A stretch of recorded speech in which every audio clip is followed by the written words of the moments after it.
All right. Hello, everybody. Welcome. Something happening today? What have we got going on? Yeah. It's 1 year out.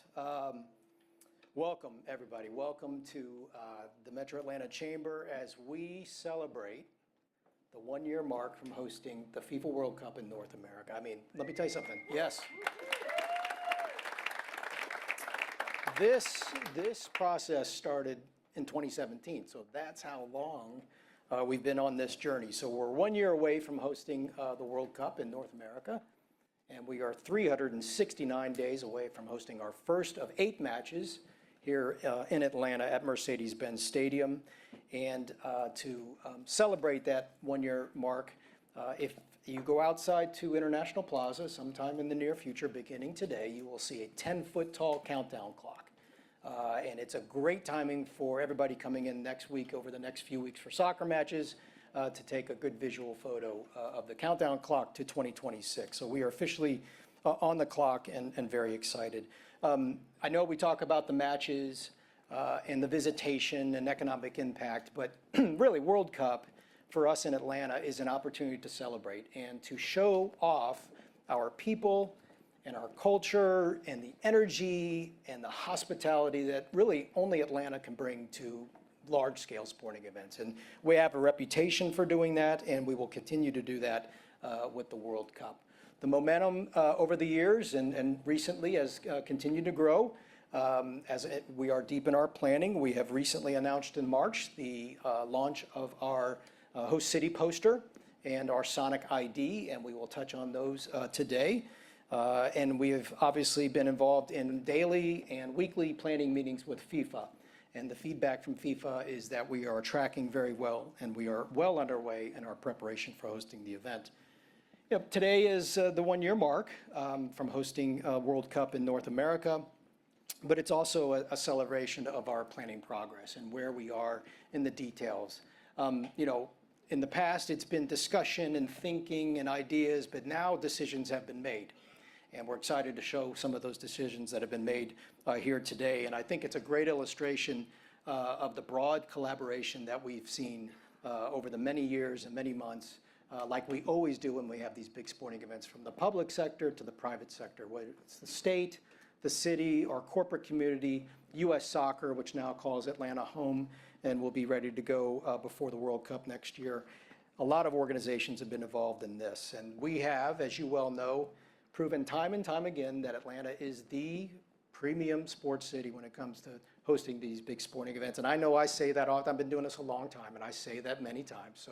But I promise you, we have a reputation of doing things differently here because of the collaboration of the people and the organizations that make these events very successful. So before we get started into the program today, we do have some panels that we're going to bring up some folks and give you some information. I do have a short slideshow that I want to show that kind of provides some insight as to our planning. Some of it's a little bit of a reset, information you may already know, but it's also some new announcements that we're going to provide. So starting off with our Atlanta World Cup Host Committee.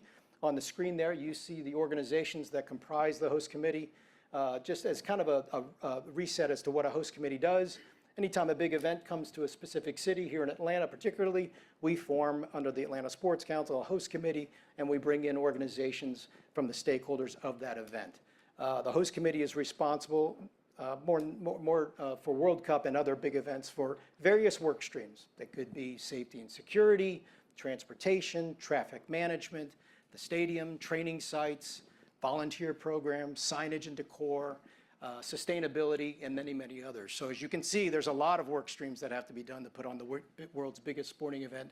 And so there's a lot of organizations involved. I will tell you this, if you don't see your logo on that screen, does not mean that you're not involved. Everybody in this room is involved in putting on the World Cup here in just a year. The next will show you the match schedule. We've seen this many, many times. We've memorized this. But wanted to show you again that we have 8 matches coming in, 5 in the group stage and 3 in the knockout rounds. And I wanted to get a little bit more detail for you here just as a point of reference. And as we look at the planning, kind of an important granular part of the planning. The days of the week. So June 15th is a Monday, June 18th is a Thursday, 21st is a Sunday, 24th Wednesday, 27th Saturday, July 1st is a Wednesday, the 7th is a Tuesday, and the 15th, our semifinal, is a Wednesday. So most of our matches will be on weekdays, and only a couple on the weekends. The times, who not yet official, but the times that we've heard of the matches will either be the 12 p.m. window, 3 p.m., 6 p.m., or 9 p.m., all Eastern. So you've got a flow of days and you've got a flow of times. All of that will be decided in this December when FIFA does the draw. And the draw is when all the teams know where they go. So we will learn as a host city which teams will come to Atlanta for our group stage. We expect, the way it's built now, that we have potentially 9 or 10 countries coming into Atlanta for our group stage. So it is significant. So when people come here, whether they have a match ticket or they don't have a match ticket, and for our residents all over the state, and quite frankly for the Southeast, when they want to come in, they can participate in our FIFA Fan Fest.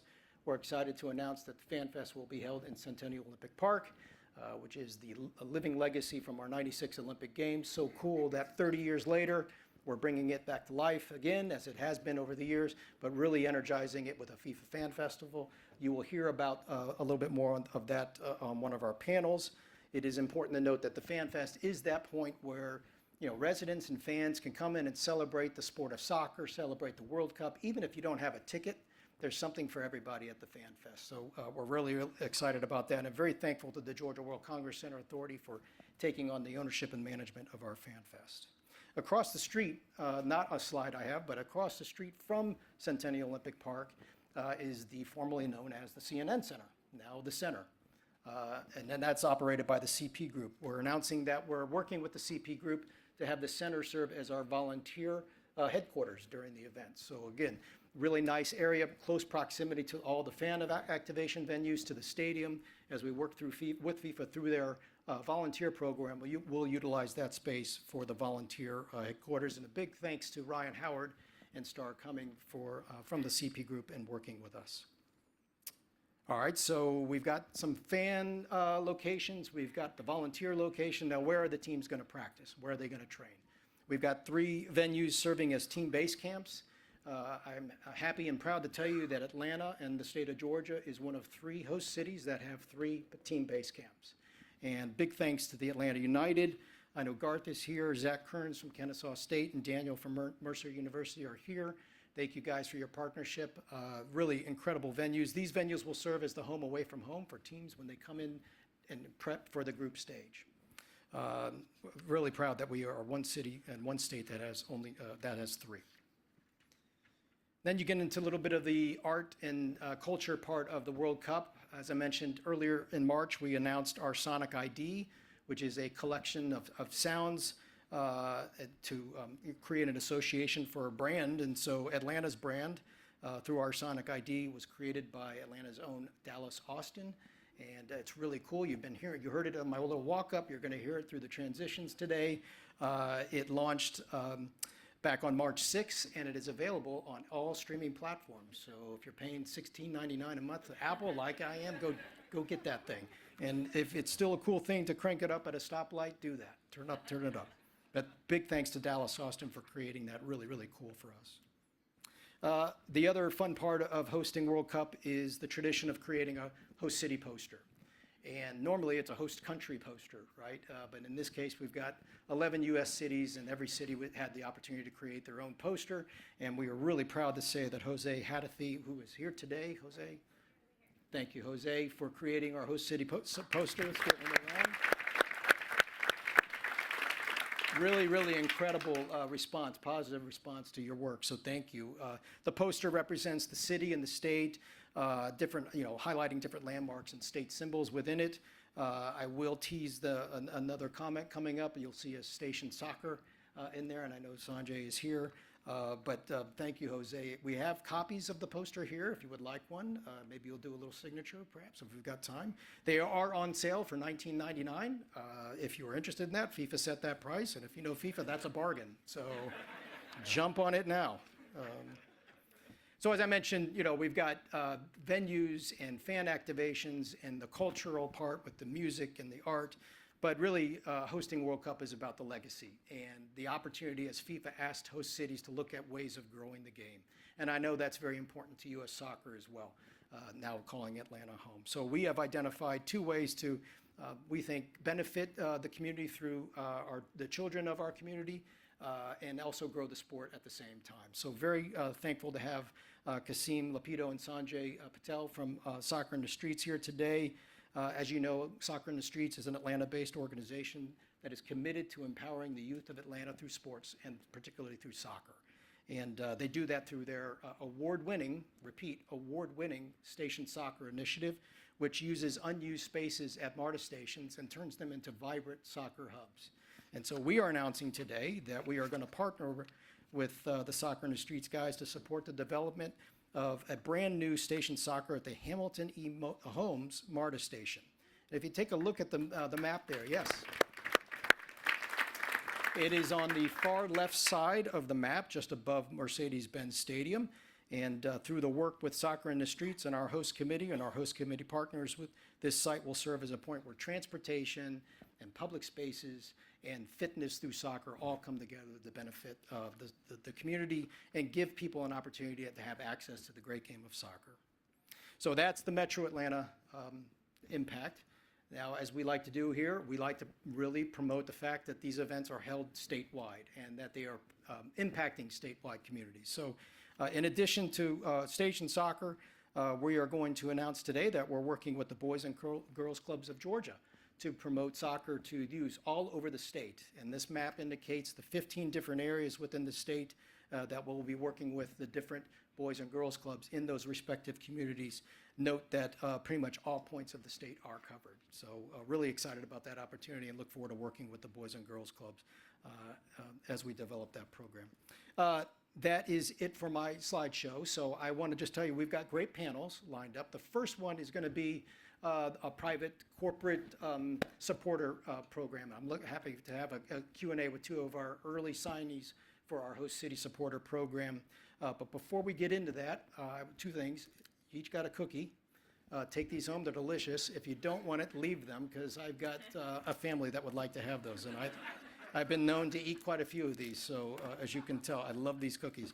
But before we get into the segment, we do have something that we want to unveil today, and that is the Atlanta Sizzle Reel, and it features Atlanta's own Killer Mike. And this will be released later today. Rolling Stone did a story about it today. That's the only city that Rolling Stone is covering in regards to World Cup and our intersection of the World Cup and music and video. So let's take a look at that, and we'll come back with our panel. My name is Michael Render, better known as Killer Mike, and this is Atlanta.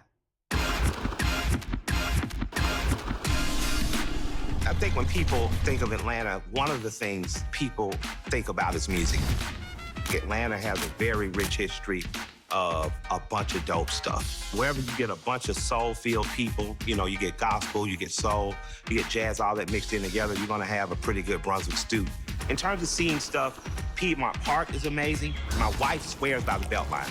And we just got some beautiful neighborhoods. Like I'd park somewhere in Little 5 Points and get out and just walk around East Atlanta. This is one of the most progressive southern cities. It is a small town that has masqueraded as a big city.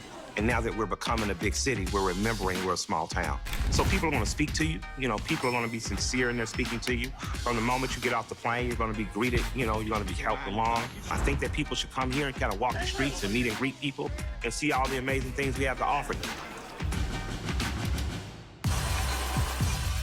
When you talk about what makes Atlanta unique and special and worth being chosen for FIFA to come here, I think that this city is the city that produced one of the greatest human beings ever walked the face of the earth, a man named Martin Luther King. This city grew up a young boy in the 4th Ward in this all-black enclave neighborhood who grew up to understand globally we as a people and human beings are interconnected, and we have far more similarities than we have differences. What I see is Atlanta, I see a beloved community. And I think that a beloved community is the best place for a world sport to be played. So, you know, having football here, having the Globe come here for one of the most popular sports in the world is only appropriate. This is my city. This is my home. This is Atlanta.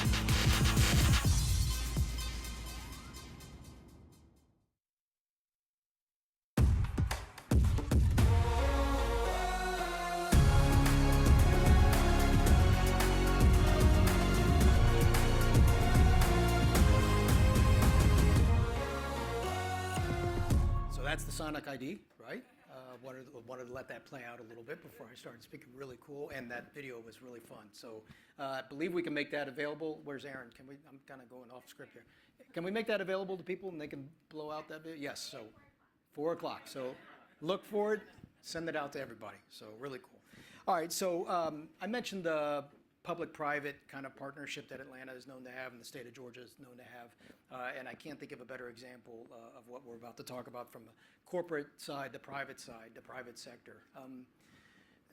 FIFA has just, for the first time, allowed host committees to secure local sponsors. They've never allowed cities or communities to go out and secure local sponsors. So much like the NFL and the CFP does, NCAA, you're allowed to go out to your corporate community and bring them in with a local sponsorship that includes hospitality and IP use.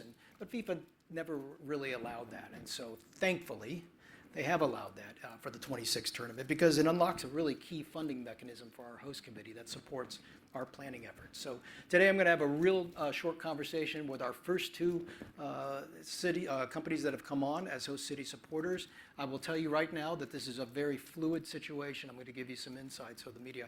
We have another company that is potentially coming on, but we cannot officially announce them in any way until they have signed agreement. So I'm looking at our legal counsel, Justin King. Are we good to go on the other company, or are we going to keep it?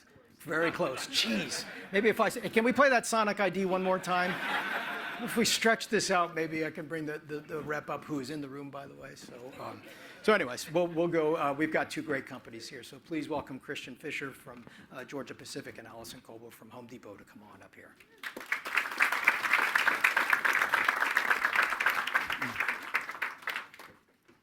Okay, thank you for joining us. Thank you for being supportive of this. And what a journey I know it was for your respective teams working with us in getting to where we are. So you are officially the first two companies coming in and can't thank you enough. We also have Cox Enterprises as one of our host city supporters. As you see their logo, Alex Taylor, their CEO, was going to be with us, but he's out of town. So they're not represented on the panel, but they are represented in the spirit of partnership and one of our host city supporters. So thank you for being here. So Christian, we'll start with you as the first signature. I know we started this, over a year ago. We started talking to you and Sheila and Susan on your team about, what would it be like to have you come on as one of our host city supporters, and you graciously committed to do that. As Georgia Pacific is one of Atlanta's most iconic companies. You have a global presence. Can you just talk a little bit about what it means to you and your brand about supporting Atlanta, and what do you think your support will do to your commitment of elevating Atlanta's global profile? All right. Well, first of all, before I answer that question, Dan, I want to make sure you understand one thing that I just picked up on. When we started talking about this, I was under the distinct impression that if we didn't sign very quickly, we would lose one of our spots. Now I hear we're the first to sign on. Yes. Anyway, yeah. So beautiful sales right there. All the applause there you go to you and the team here. But we're in good company here, right? And we do a lot of business with one another. So this is really, really special for us. Again, and before answering your question, thanks very much to the Chamber for hosting this. Thanks very much to the Sports Council, the host committee, to actually start the countdown, get ready, raise awareness, and the excitement. And if I convey one thing here today, forget everything that I might say or not say. It's excitement for what's about to happen. So why? And why did we sign up? I mean, we're a company that's guided by certain principles that we think just withstand the test of time.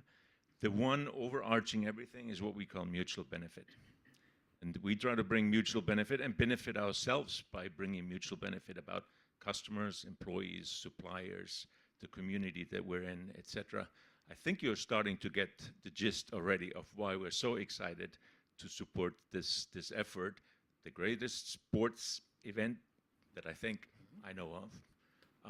Eyeballs from all over the world on it, whether it's at 3 a.m. or at midnight, somebody's going to be watching these games, and then many games here in town.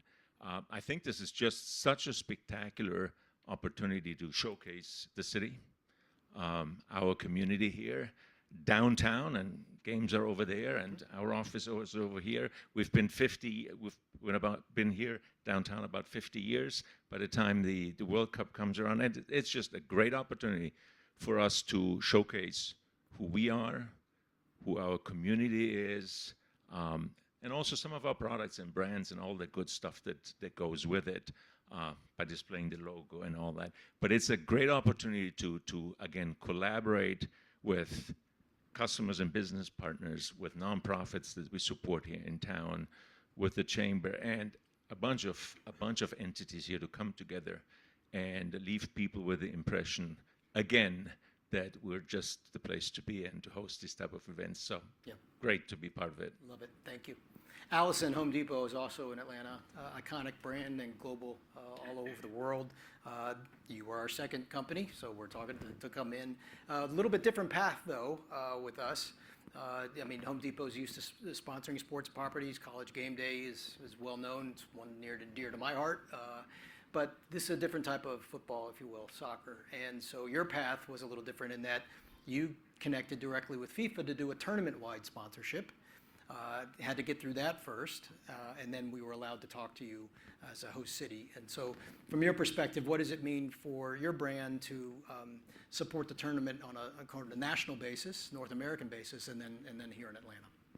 Yeah, to that point, we signed on with FIFA last fall, or right before the winter of this year. And when we started looking at sponsoring the tournament, to your point, Dan, we have a long history in sports with Game Day, NCAA partnership, actually with soccer as well. We're a partner of Atlanta United, of MLS, and now the U.S. national teams as well. But soccer has been the fastest growing sport in the United States. And we said, okay, our customers are there. And we have over 2,000 stores nationally, as well as in Canada and Mexico. We were one of the only brands to be able to cover all three countries where the World Cup was going to be present. Huge business hubs for us in terms of where we are doing, business. And so as we started to look at the tournament as a whole and sponsoring, we just saw a really unique opportunity to engage with our customers cross-nationally through the sport.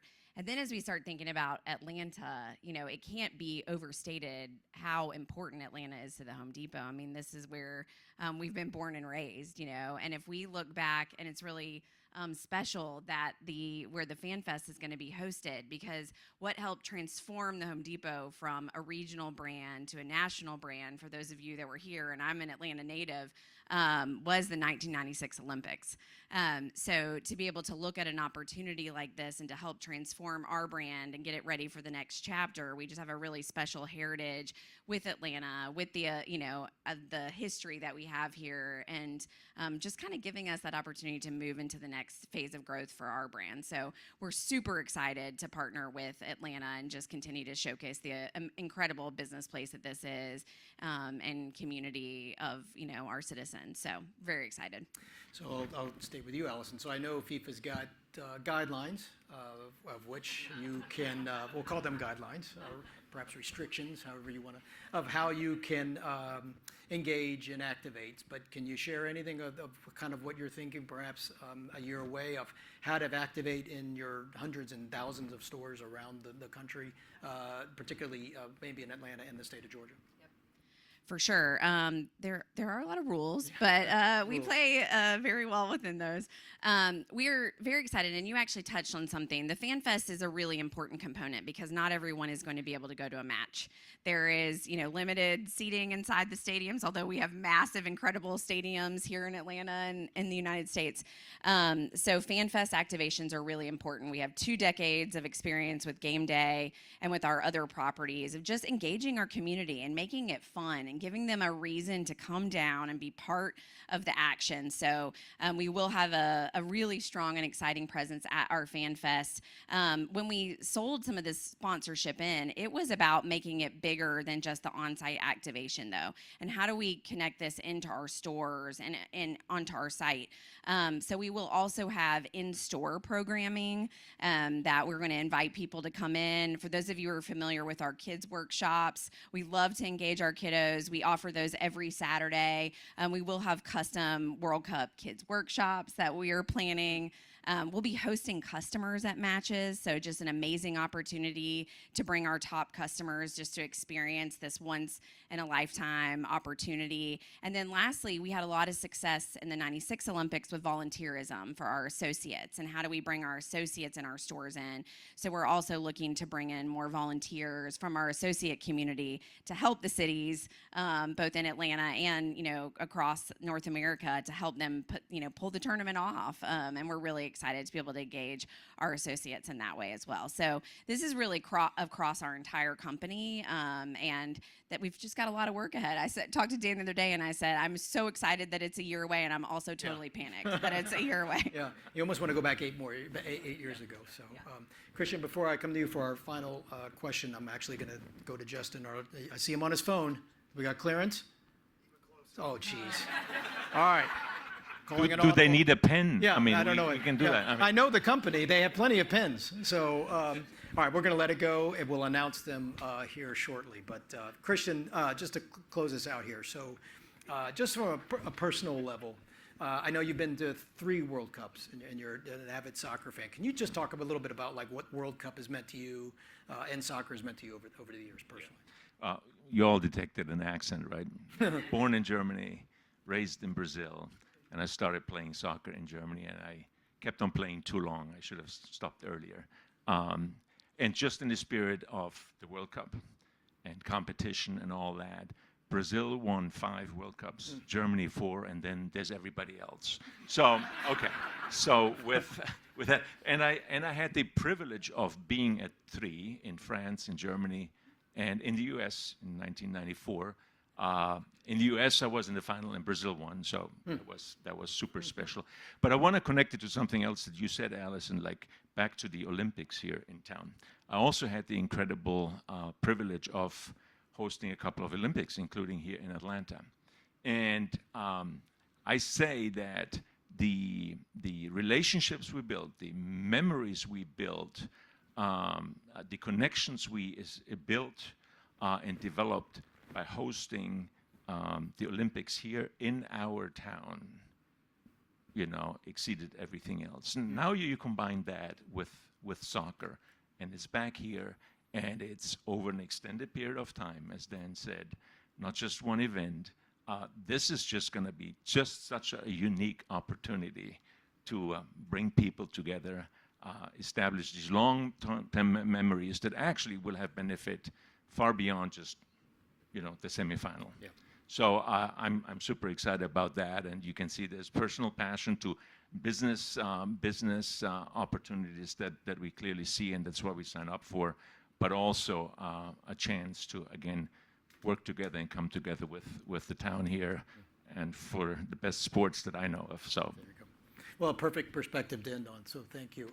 Thank you, Georgia Pacific. Thank you, Home Depot. Thank you, Cox. Thank you, to be announced company, for the great support. We cannot do it without you, so thank you. So that ends this panel. Thank you.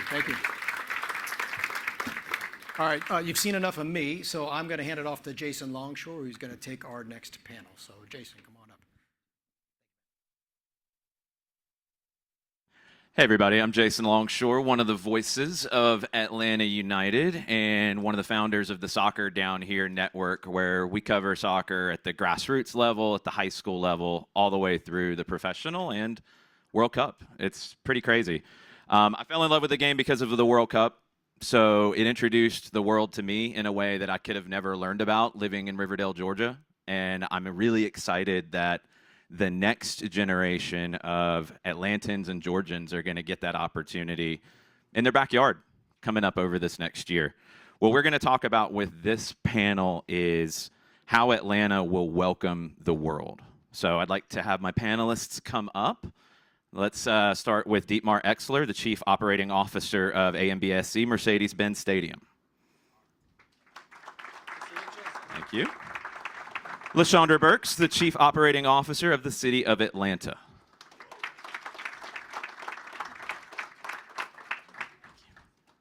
William Pate, the President and CEO of the Atlanta Convention and Visitors Bureau.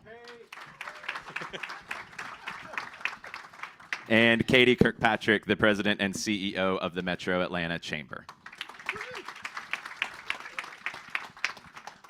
Thanks, everybody, for taking some time to join me up here. Dietmar, let's start with you. Mercedes-Benz Stadium has hosted so many major events. What makes the World Cup a little different, and what's the fan experience going to be like at the Benz? You mentioned we hosted so many great events, and we're really grateful. If you think about it, in a normal season, we have the Atlanta Falcons, we have United, we have concerts for every taste, and we have college football, Georgia versus Georgia Tech coming up in this coming season. That is pretty awesome. When it comes to the national events, we had CFP twice already in the stadium, College Football Championship. We have announced a second Super Bowl here in Atlanta.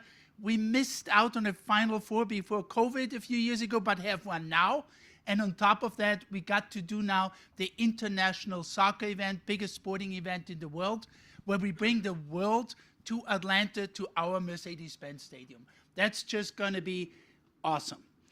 Our promise to the fans, what Arthur always asks us to do is take care of the fans. Fan experience, fan satisfaction is the most important measure for him. And we're working on grass, we're working on all kinds of logistics, but the number one topic we have, in the spirit of Southern hospitality, what are we going to do to be the best host for the fans overall? And that starts, from contacting early, signage, to in the stadium, fan-friendly pricing will stay, of course, whatever we can do in partnership with William and the hotels, with the city, with the host committee, with everybody else. That is actually the most important objective for us to deliver.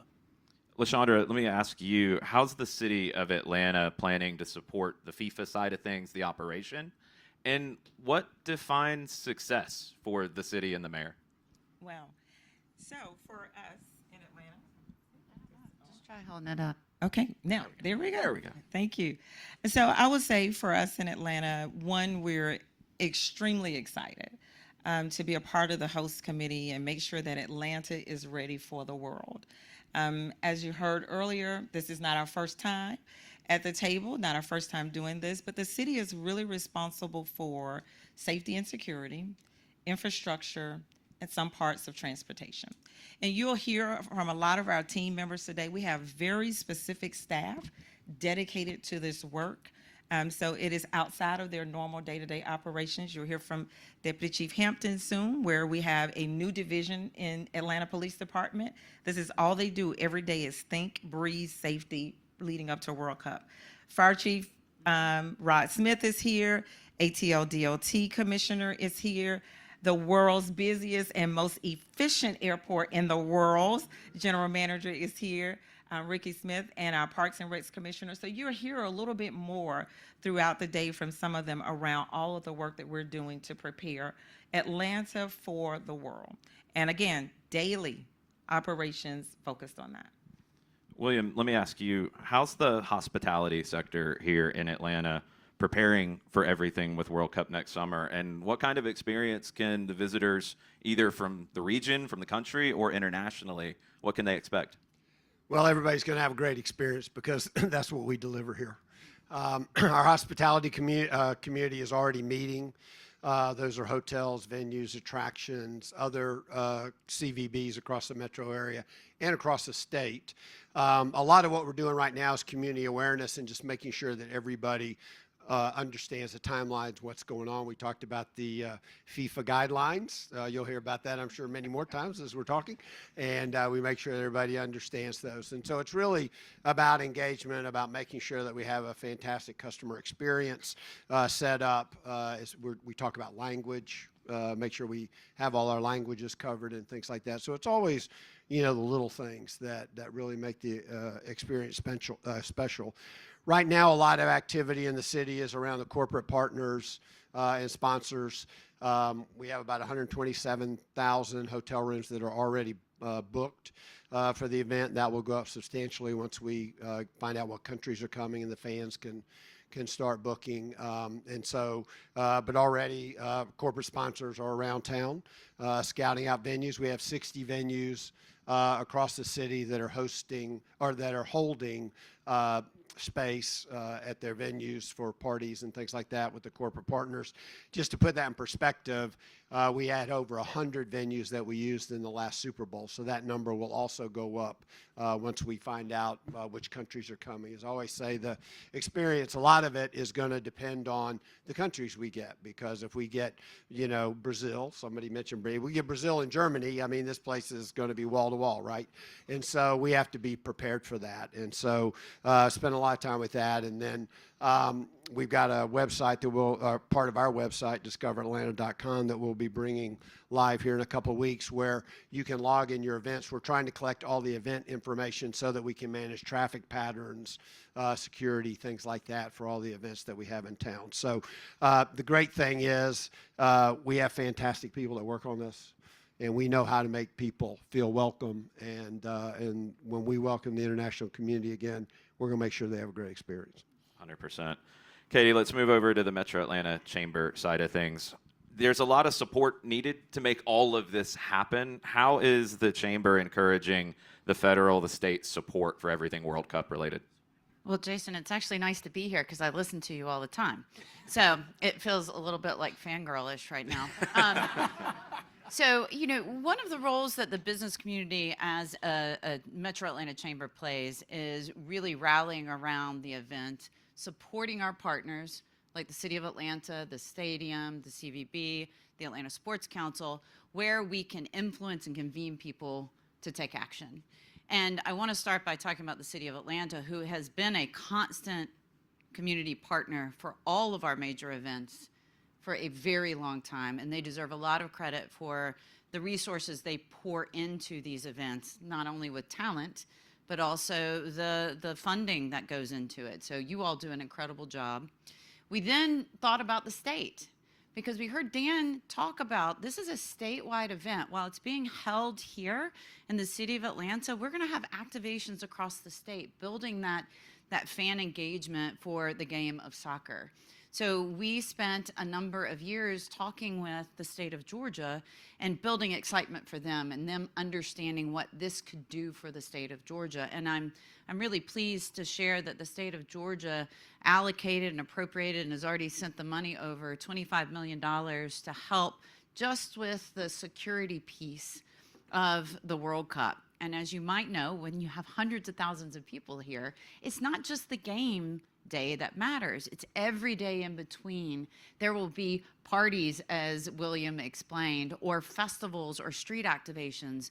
So it's going to be very important that we get safety and security correct. So they, to their credit, have leaned in and said, we're here. Another piece of that is also tourism. So the state of Georgia has a tourism office that is within the Georgia Department of Economic Development. They are planning about how to tell the story of Georgia and the many, many assets we have here to all of the visitors that come.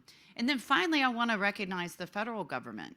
The federal government, we have a team here that's on advocacy, so they worked both at the state level, but they're also working at the federal level to align Congress and the administration around what their role is in supporting these events. And thankfully, they have allocated $625 million to the 11 host cities. We don't know the specific allocation yet, but it is in the reconciliation budget. We feel very comfortable that that will make it through the process. And that, again, is just another investment on why North America, the United States, and the city of Atlanta is a great place to host these major sporting events, and it's a recognition that we can do this well. So that's a lot of what we have been doing. The one last thing I will mention too, though, is really that piece of convening and influencing people. So how do we drive that interest among the corporate community, their employees? I heard the Home Depot talking about how they're going to activate in the volunteer space. So it's really important for us to level up the conversation and also talk about things like infrastructure needs, transportation needs, right? Beyond just World Cup. Some of those are legacy issues that will last long after the World Cup is done. I'm going to try to get a few more questions with you guys while we have some time. Dietmar, I want to come back to you. It's a year out from the World Cup, but it's a few days out from a major international event at the stadium, the Club World Cup first match on Monday. How has everything come together for that, and kind of what are your expectations and a little bit of compare and contrast to next summer? Yeah, so it's going really well. You know, grass is in, logistics are good, stadium is getting ready. We have FIFA full-time in the stadium for now about 10 days. Pretty happy with all the operations. The biggest impact for 26 of 25 will be FIFA made the smart move to appoint all the operators that work for 2 years, both tournaments. So we will continue to work with the same guys in 26 that are in the building right now, which we all believe, and I think everybody intuitively agrees with that, will give us a much better starting position. Not that it was, unnecessarily difficult this time, but people who know their way around, who know us, that, is a huge advantage for 26 going forward, when the tournament will just be bigger. It's not going to be one club, from a country. It's going to be the whole country that will be a fan, of the team. And we're looking forward, to having that experience. So it's a good preparation, stepping stone, in line after Copa, after Argentina, where we worked really well together for the opener. Now Club World Cup, then FIFA 26, and reaching, I think it's the pinnacle of sports. So it's going pretty well. Yeah, it's exciting to see how everything is building to next summer. One other thing, LaShondra, that is building that I have loved hearing about, and I'd love for you to explain a little bit more about it, is Showcase Atlanta, and how the city is working with small businesses to help prepare for things like this. Sure. So Showcase Atlanta, and I heard earlier in some of the comments, even on some of the videos, you just hear people say, this gives us an opportunity to showcase Atlanta. And so hence the mayor has created a nonprofit called Showcase Atlanta, which is co-chaired by Arthur Blank and Carol Tomei. Showcase Atlanta was created because the mayor was very clear to say, I want World Cup and beyond, any big events that come to Atlanta, to happen with Atlanta and not to Atlanta. Very, very clear. That was his charge to us. So what you will see from Showcase, a couple of different things. One, you'll see many festivals around town, because what we know is that everyone who comes to Atlanta and people who live in Atlanta will not be able to go to the games, and some not even Fan Fest. So we want to make sure that people are engaged, they have an opportunity to be a part of what is coming to Atlanta. The next piece is really to shore up some of our small businesses to make sure they benefit from this opportunity. So we're going to be working with small businesses throughout the city, certifying them in order to hopefully be used throughout any events that are going on in Atlanta. And we're going to take them through some trainings, from marketing to how to make sure you're ready. Do you have enough cups in your restaurant for the number of people you're expecting to receive? Some of the things that many of them just do not think about. And we're also going to be working through Invest Atlanta to do some very small business loans, just for people to get ready and be prepared for the crowd that we're expecting here in Atlanta, and just be ready. So we're focusing on small businesses, but we're also focusing on many festivals and events throughout the city of Atlanta to make sure that everyone has an opportunity to feel the energy of World Cup. Another huge part of the legacy of what this event is going to be for our city and our state and our region. William, Atlanta's done this before on different scales. I know the World Cup's going to be like 8 Super Bowls in about a month, but it's not our first rodeo. What sets Atlanta apart from other cities in being able to do this on a regular basis? Well, we really are a championship city, and we have 2 fantastic competitive advantages. The first thing is, logistically, we're almost unparalleled across the country. We have the world's busiest and most efficient airport, we've already talked about. We have 15,000 hotel rooms within walking distance of downtown. We have 3 interstates that crisscross right in the middle of downtown. So it's very easy to get here, and once you're here, it's very easy to get around. We have fantastic state-of-the-art venues, stadiums, attractions for people. One of the things to remember about the World Cup, different than the Olympics, is there are going to be 2 to 3 days between games where we're going to try and get the folks who are coming here out into the neighborhoods and out around the metro area so that we build that economic impact across the entire city. And then the biggest advantage we have, of course, is our people. Many of the folks who are going to work on World Cup have been working on big events in this city since the 2007 Men's Final Four. So they know what to do. They've seen it all. They have all the contacts. And that is why people like to come here, why they like to host championships here, is because they know we're going to execute flawlessly. It's such an important factor of it, and it's why we keep getting these events, and we're going to get more down the road. Last one for you, Katie. We talked about the city, and we've talked about the state at large. Let's talk about the Metro Atlanta region that the Chamber represents. How do you see this event really helping that broader community around the Metro Atlanta region? Yeah, there's two primary ways. There's one during the World Cup, and then the second one is after the World Cup, right? This event doesn't just happen for 40 days. There's actually a legacy that comes from the event. So during the event, you've heard the talk about spreading the activations not only around Metro Atlanta, but to the state as well. So what does that mean for small businesses around the region? That means they have an opportunity to see an increase in hospitality opportunities. You can see security companies around the region, perhaps having new contracts. So there's going to be a big, and transportation services is another one. You're going to see an impact to the local business community far beyond just the city of Atlanta. And so I think that's really important. The second is around the visitor and the fan engagement. We have to remember, as LaShondra talked about, our own citizens.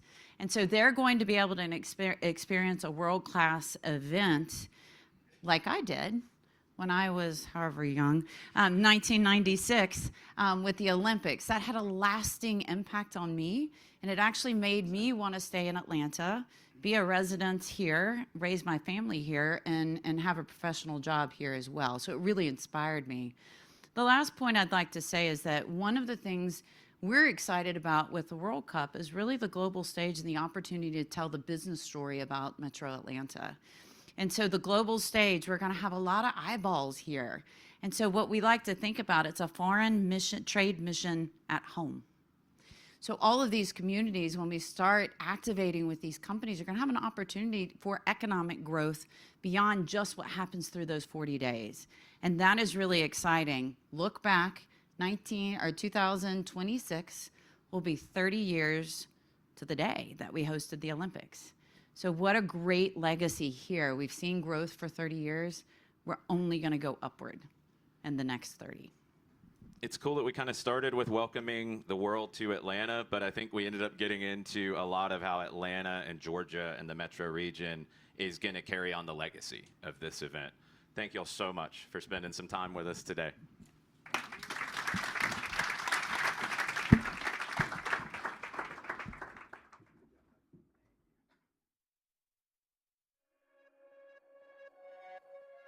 Am I on? I'm going off script because I am announcing the to-be-announced company. It just came in, so here we go. Hey, this is sports. This is what you do. You call audibles. You're in the flow.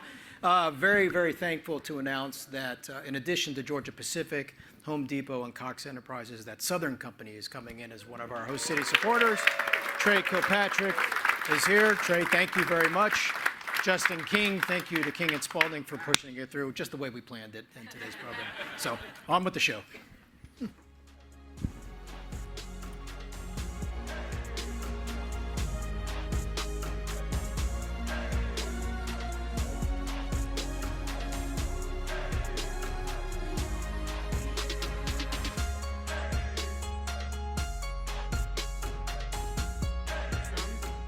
We good?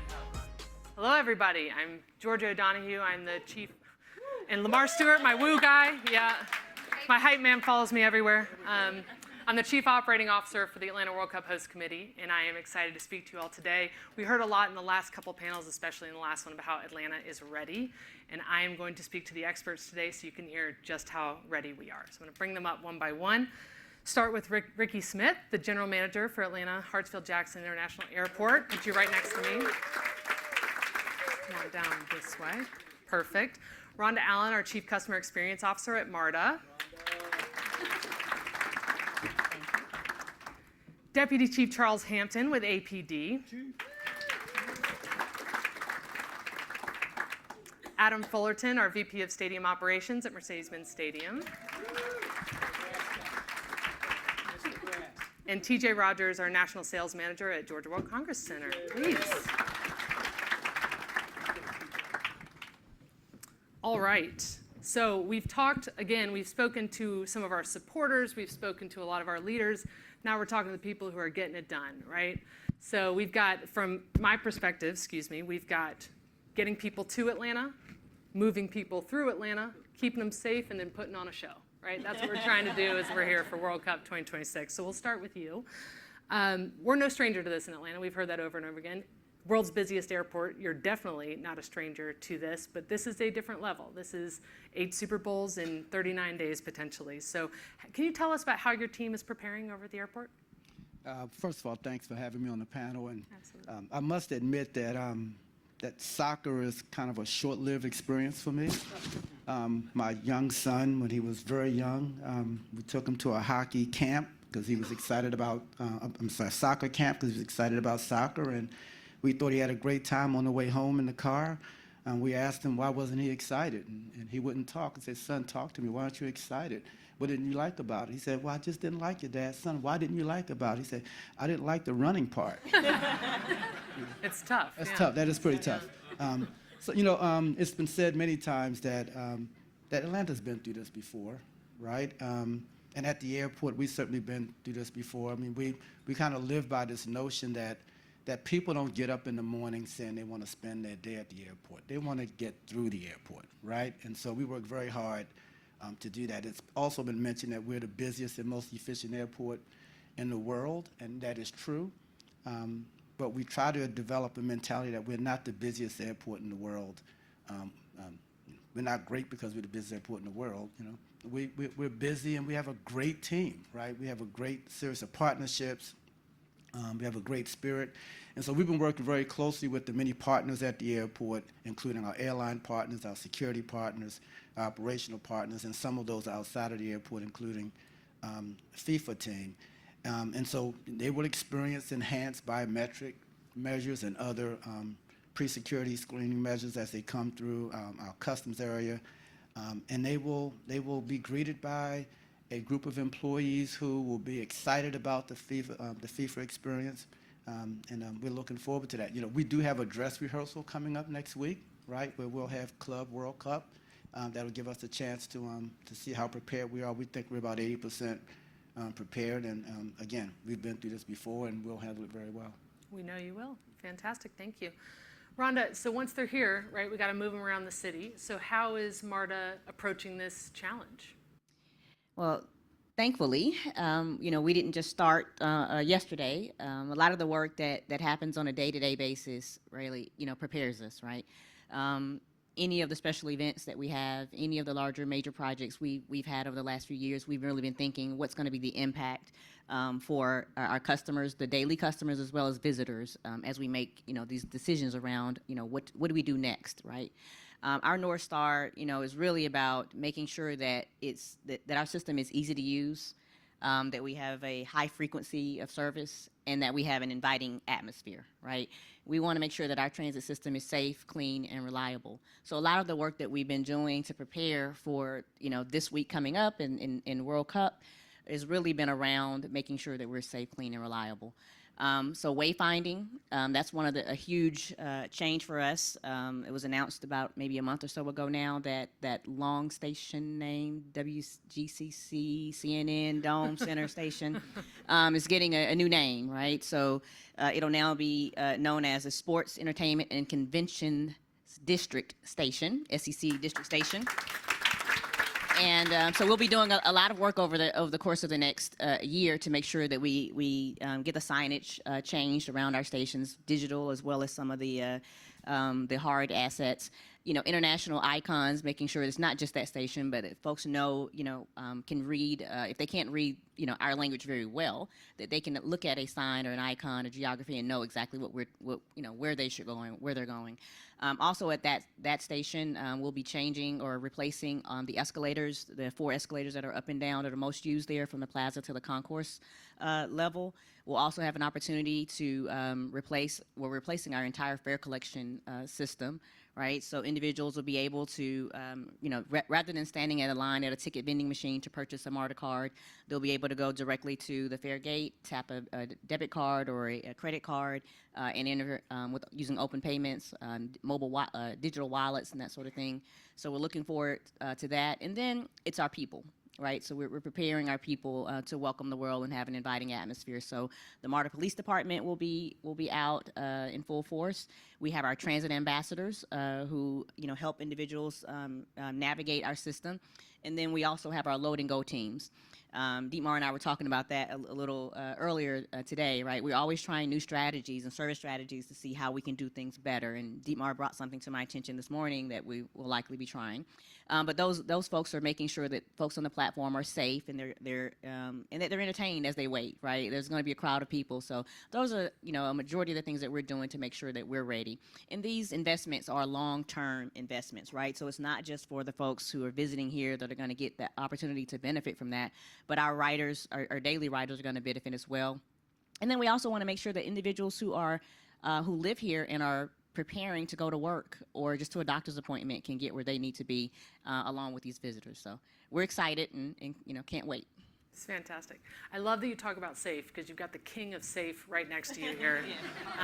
Ensuring public safety is vital, of course. And again, Atlanta's not a stranger to big events, but can you tell us about how your team might be looking at this one differently and preparing a little bit differently? Georgia's, it keeps me up at night. We are excited. Everyone's talking about Atlanta has done this before. In the security world, that leads to complacency.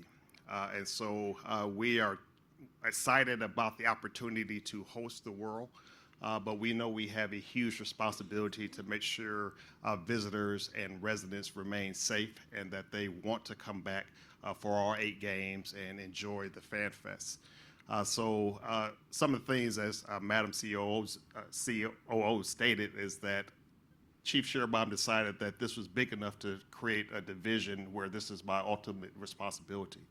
I have had opportunities to visit Germany, England, to learn best practices, to see fan marches, to see the passionate fans of football, and to make sure that we are ready and able to accommodate that and make sure those fans have a pleasant experience. But we're also responsible for keeping the 242 neighborhoods still safe. And so we are relying on partnerships of the other local cities, our state partners, federal partners to also assist us because we can't do it alone. As the mayor always says, this is a group project. And so we are relying on assistance, but we are, again, excited to showcase exactly what Atlanta has to offer and be able to provide everyone with a safe event. Fantastic. Part of that group project, Adam, you've got a tiny task over there at the stadium, 8 global events in the span of a month, just about. How's preparation going on your end? Yeah. I think Dan mentioned we started conversations back in 17, right, with World Cup. So it's really good to actually have them in the building with FIFA arriving last week.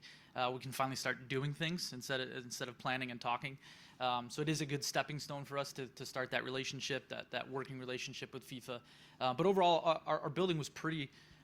We talked about the guidelines, right? FIFA guidelines. We're a world-class stadium. We met a lot of those guidelines, so we didn't have to do any major construction to have a soccer pitch. We were designed to be a soccer venue. There's some other host cities that are not soccer venues, and they're doing major modifications to their stadiums. So in that regard, we're really lucky and fortunate. Our biggest prep has been related to the surface, the playing surface. We're a synthetic turf stadium, so obviously we need to have grass for FIFA. So about a year and a half ago, we actually started.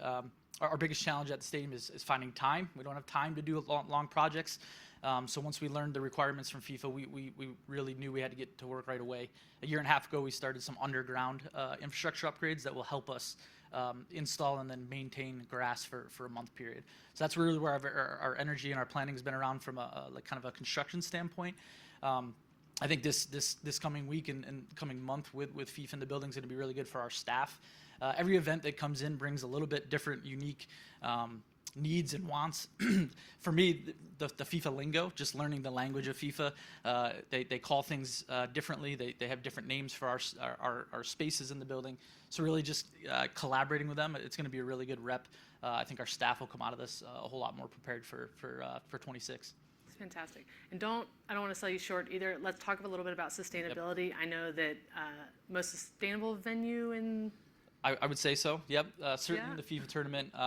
It's part of our DNA at Mercedes-Benz Stadium. That was not it really wasn't a lift for us when FIFA handed over their sustainability requirements. We checked the box. We were there.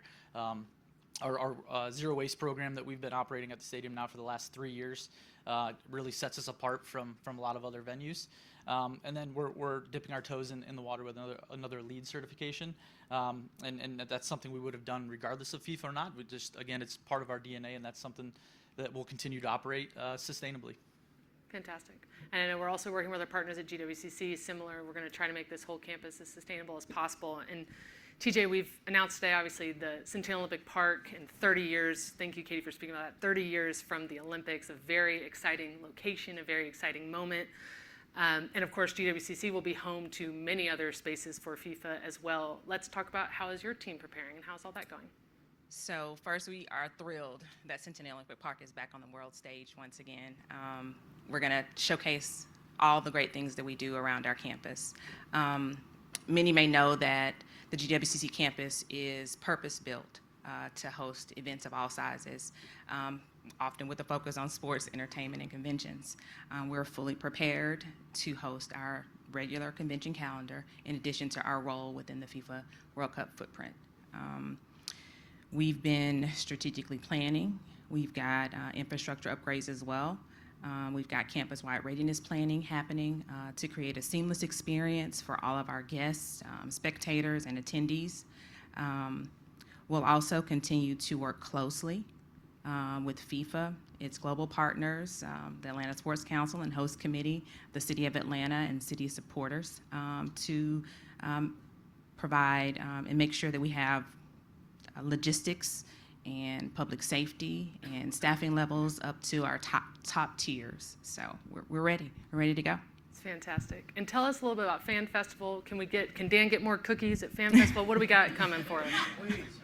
So we're excited to bring Atlanta's Southern charm and resilience to a dynamic fan experience. Unforgettable is our goal. We'll be offering live broadcast matches, interactive games and activities, live entertainment, and great food. Don't forget about the great food. In addition to a family-friendly atmosphere. Our campus is walkable and connected, so it'll be a great first stop for those attending matches at Mercedes-Benz Stadium. Right now, our plan is to be open for 20 days, aligning with Atlanta's matches, as well as other matches across North America. So our goal is to create a dynamic fan experience in our community. It's going to be wonderful. We're all excited about it. We also, Host City supporters have been a huge, huge supporter, I can't think of another word, of our Fan Festival as well as FIFA partners. We're also working a lot with Coca-Cola. They are very invested in making sure, again, that this feels like an Atlanta event. And so I think you will all be very proud of what you will see. Again, Atlanta's no stranger to big events. I know that puts us in a place for complacency, but you did speak as well about how you're learning lessons from others. You're learning lessons from your trip to England. We've had other big events here. We've had the college football playoff. We've had Super Bowl. What have you learned from those events or those trips that you're really trying to take into FIFA? You have to be flexible. We can have a plan, and we can't panic when something goes awry. And we have to just be able to know that people are a phone call away and willing to help us. Again, we're working with a partnership, as you talk about Fan Fest, with VP Paul Garucci and his staff to support them with Fan Fest. But we understand that people love the sport of soccer. And it's, except for Ricky's son. Right. Right. But everybody else, yes. And the passion behind it, and that's something that we're communicating with our staff, is that this is unlike any other sporting event, and the excitement. But again, sometimes there's some ugliness of the passion, and that we also have to be the peacekeepers, and being able to do that in a manner that we don't become the instigators. And so just being able to learn the culture of soccer and to make sure that our officers are ready to deal with that, making sure they are ready for the summer heat, and being able to communicate all of that, what to be expected, the large crowds, being able to, again, the main thing is making sure that they're safe. So we know that we're going to have to shut down some streets, and being able to communicate our plans, because the residents and the visitors, they need to understand that some of their normal paths of travel were going to be interrupted. And so we just have to be, again, the biggest thing is just being flexible and being able to communicate our plan. And again, that's something that we're not always willing to do, because we're thinking we're giving away trade secrets, but that's something that I've learned that we have to share so people understand what to expect. Right. Well, and your team is so passionate and wonderful and invested in this, and so we're excited to see it come to life. Flexibility is a great point. So Adam, you've hosted many global events at the stadium. Again, we talked about this one being a little bit different. How do you evolve the operations of the stadium to make the fan experience feel a little bit different for every single one of these events? This is FIFA World Cup. These are soccer fans. There might be some overlap with Beyonce fans, but they're not the same person, right? So how do you adjust? Yeah, as you said it, Chief said it, flexibility. Every event requires something a little bit different, and some events require a lot of it different. I think FIFA is that. The stadium will look different than it does today when FIFA is in town next year. Everything from the exterior branding to the interior branding, the decor and the look and the feel is going to be a little bit different than what you're accustomed to seeing. You mentioned Beyonce. We've got a run of four concerts over 5 days. That event, it's requiring us to do things differently than we've ever done in the stadium. It's a really large production, and they just need more storage and more logistics than we've ever done. So if we're rigid and say that's just not how we operate, we can't do that, then we're not going to be successful. So we've got to listen to the client, we've got to listen to our fans. And we respond. If you walk through the stadium over the last couple of years, we've gone under a series of renovations to all of our premium spaces. We've added new spaces to the building. 3 years ago, we added four premium products on the field level. It's going to be a really nice area for FIFA on pitch. I don't know who's paying for those tickets, but we'll definitely keep security around those booths. We've added an upper club to Molly B's, sponsored by Gallagher, as a premium space, and we're just about a week away from opening up a new premium space on the 300 level. So commitment from Mr. Blank and Dietmar and our leadership team. We put millions of dollars back into the stadium every year, and the goal is to keep a world-class experience for all of our fans. It's great. We learn, we adapt. That's what we do. Ricky, let's talk about at the airport. It's going to be a busy time. It's busy summer travel time in June, July of next year.